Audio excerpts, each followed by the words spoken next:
कुरान में ही एक शब्द है जिसको बोलते हैं कुलिया अय्युल काफिरून ला अबुदु माता बदून वला अंतुम आबिदुन मा आबुद लकुम दीनकुम वलिय दीन।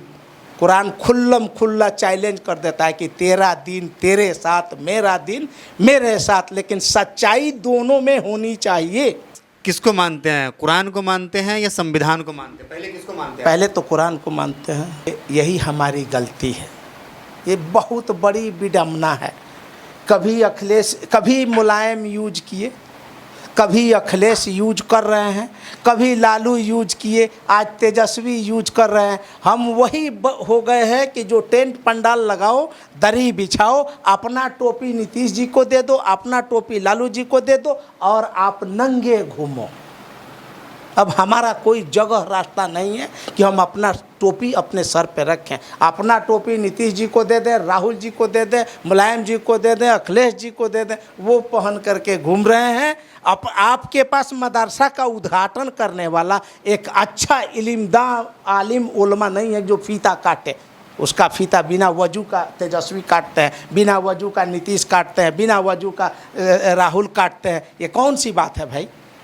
सबसे पहला सवाल समीउल्लाह साहब, किस तरीके से देखते हैं कि देश के अंदर चुनाव ख़त्म हो गया है और जितने भी एमपी हैं सब ने शपथ भी ले लिया है, लेकिन मुसलमानों की हालात तो जस के तस हैं, कोई उसमें बदलाव नहीं आया है?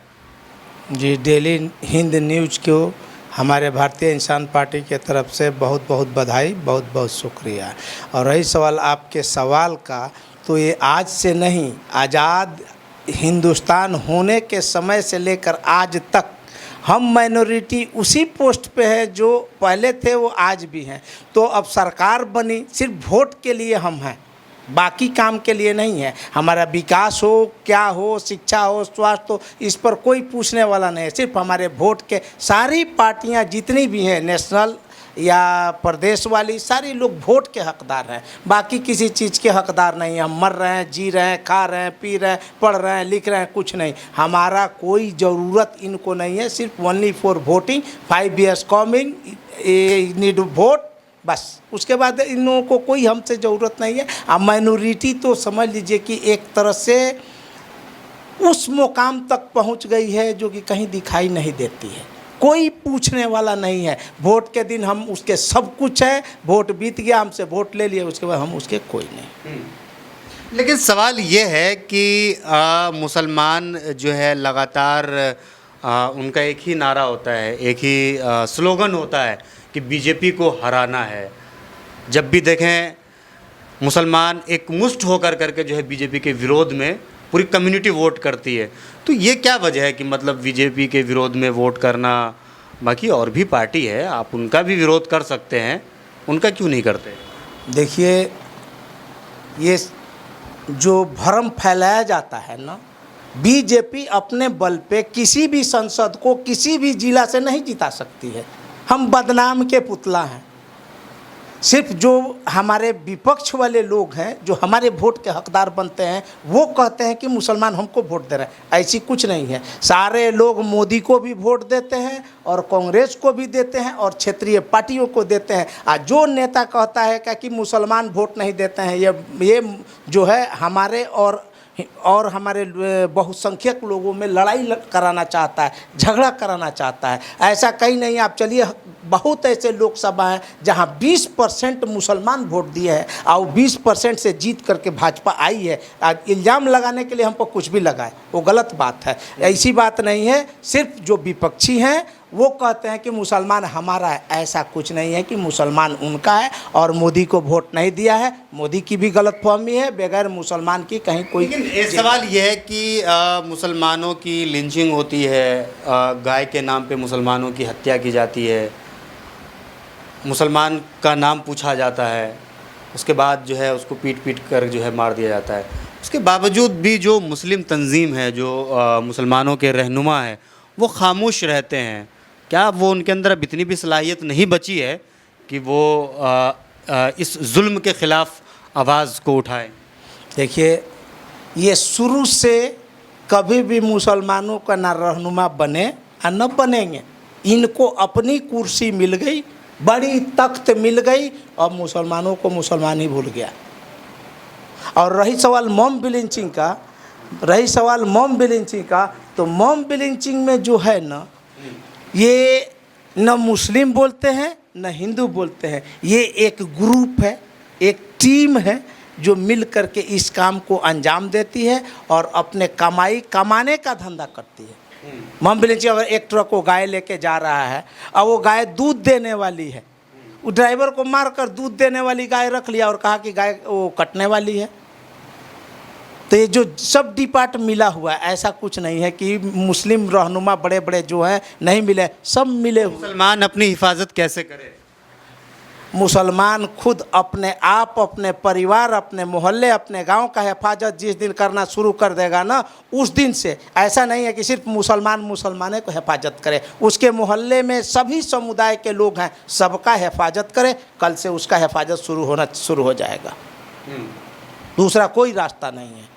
न पीएम बचा सकते हैं, न सीएम बचा सकते हैं, न डीएम बचा सकते हैं। बचा सकता है तो उनका मोहल्ला, उनका पड़ोसी, उनका गांव, उनका घर। नहीं बचा सकते लोग लालू को, तेजस्वी यादव को, अखिलेश यादव को, अरविंद केजरीवाल को मुसलमान मसीहा मानते हैं। देखिए, यही हमारी गलती है, ये बहुत बड़ी विडंबना है।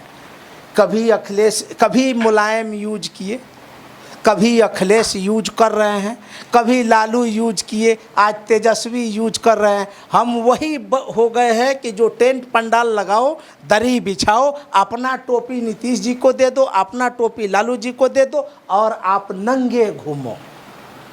अब हमारा कोई जगह रास्ता नहीं है कि हम अपना टोपी अपने सर पे रखें। अपना टोपी नीतीश जी को दे दें, राहुल जी को दे दें, मुलायम जी को दे दें, अखिलेश जी को दे दें, वो पहन करके घूम रहे हैं। अब आपके पास मदरसा का उद्घाटन करने वाला एक अच्छा इल्मदार आलिम उलमा नहीं है जो फीता काटे।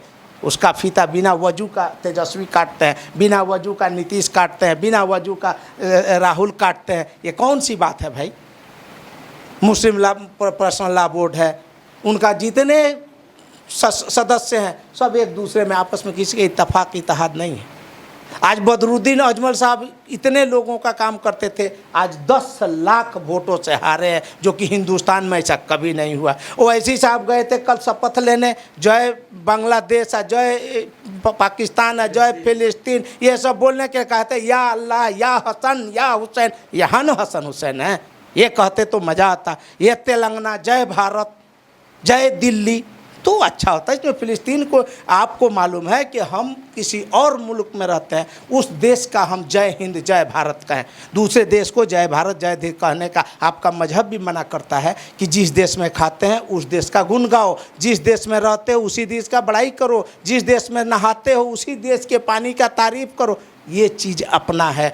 मजहब इस्लाम इतना मजबूत इस्लाम है जिसमें हर चीज़ दिया है। मारना मना है, गाली देना मना है, झूठ बोलना मना है, किसी के साथ धोखा देना मना है, हर चीज़ मना है। लेकिन वो कहाँ हम कर रहे हैं? नहीं कर रहे हैं। आज आपकी मीडिया पर हम चैलेंज के साथ कहते हैं और भारतीय इंसान पार्टी से हमेशा बोलते हैं कि हमारा कोई दुश्मन नहीं है, सब दोस्त है। हमारे अंदर अगर अच्छाई हो तो आप भी मेरे साथ, ये भी मेरे साथ, ये भी मेरे साथ, सब मेरे साथ।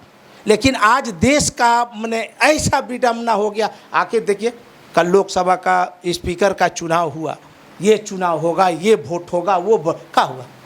आए सब हाथ उठा दी, चुनाव हो गया। ये पहले ही कर लेना चाहिए। दुनिया भर के पूरे देश के लोगों को डिस्टर्ब करने की क्या ज़रूरत है? ओम बिरला हार गए, इनका जीत गया, इनका हार गया, इनका। अरे भाई, करना एक ही चीज़ है।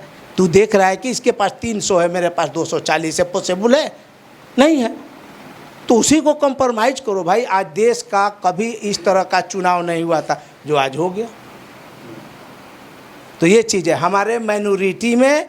जब तक हम एक और नेक और दूसरों को अच्छा सलाह नहीं देंगे तब तक हमारी कोई गुजारा नहीं है। मुसलमान के ऊपर भी तो देश में सवाल उठता है कि मुसलमान जो है देश के प्रति वफादार नहीं है। उसको किस तरीके से देखते हैं? देखिए, ये सब फैलाने वाले जो मैसेज खबर जो है ना, ऐसा नहीं है कि मुसलमान अपने देश के लिए खून नहीं बहाएगा। जो सोचता है उसकी गलतफहमी है। आप एक बार आजमा के तो देखिए। आप एक बार हम मुसलमान आप किसको मानते हैं? कुरान को मानते हैं या संविधान को मानते हैं? पहले किसको मानते हैं? पहले तो कुरान को मानते हैं। कुरान ही कहा है कि तुम्हारा एक संविधान भी होगा जिससे देश चलता है। कुरान कहा है कि एक संविधान भी होगा जिससे तुम्हारा देश चलता है, उसको देश में रहना है तो संविधान को मानना होगा, लेकिन मानना तो है कुरान। इस पर हमारा ईमान मुकम्मल है, अमल है, तो कुरान के जरिए हमारा संविधान है। चलिए, आज इस सवाल का भी जवाब मिल गया कि एक मुसलमान के ऊपर हमेशा यही सवालिया निशान उठाया जाता है, सवाल किया जाता है कि मुसलमान जो है संविधान को नहीं मानता है, पहले वो कुरान को मानता है, लेकिन उसकी वजह क्या है वो भी आपने आज बता दिया है। कुरान में ही एक शब्द है जिसको बोलते हैं कुलिया अय्युल काफिरून ला अबुदु मा ताबुदून वला अंतुम आबिदून मा अबुद लकुम दीनकुम वलिय दीन। कुरान खुल्ला चैलेंज कर देता है कि तेरा दीन तेरे साथ, मेरा दीन मेरे साथ, लेकिन सच्चाई दोनों में होनी चाहिए। आप किसी मजहब को मानो, कोई एतराज़ नहीं है, हम किसी मजहब को माने, कोई एतराज़ नहीं है, लेकिन दोनों को ईमान मजबूत होना चाहिए, दोनों के अंदर सच्चाई होनी चाहिए, और दोनों के अंदर माँ बाप, अड़ोस पड़ोस, गांव गिराव, जिला शहर में उसका एक अहमियत होना चाहिए कि जाए तो गिरा है मोटरसाइकिल से, ठोकर लगी है तो उसको उठाकर अस्पताल पहुंचा दे, वो भूखा है तो एक रोटी दे दे, नंगा है तो अपना गमछा उड़ा दे। ये मानवता है, ये ह्यूमैनिटी है, और ये हमारा कुरान कहता है। कुरान ही बताया है बाबा भीमराव अंबेडकर को कि ये जो है, ये जो संविधान जो हम बना रहे हैं, ये एक छोटी मोटी चीज़ नहीं है, एक बड़ी चीज़ है। तो कुरान पहले है, जैसे बाइबल उनका है, उनका गीता है, उनका रामायण है, उसके बाद ईमान है, उसके बाद संविधान। चलिए, बहुत बहुत शुक्रिया जुड़ने के लिए। तो हमारे साथ जुड़े हुए थे समीउल्लाह साहब। आपको क्या लगता है इस वीडियो के कमेंट सेक्शन में जाइए, कमेंट करके आप भी अपनी राय ज़रूर दीजिए। वीडियो अगर आपको अच्छा लगा तो इसे लाइक और शेयर ज़रूर करिएगा। बहुत बहुत धन्यवाद।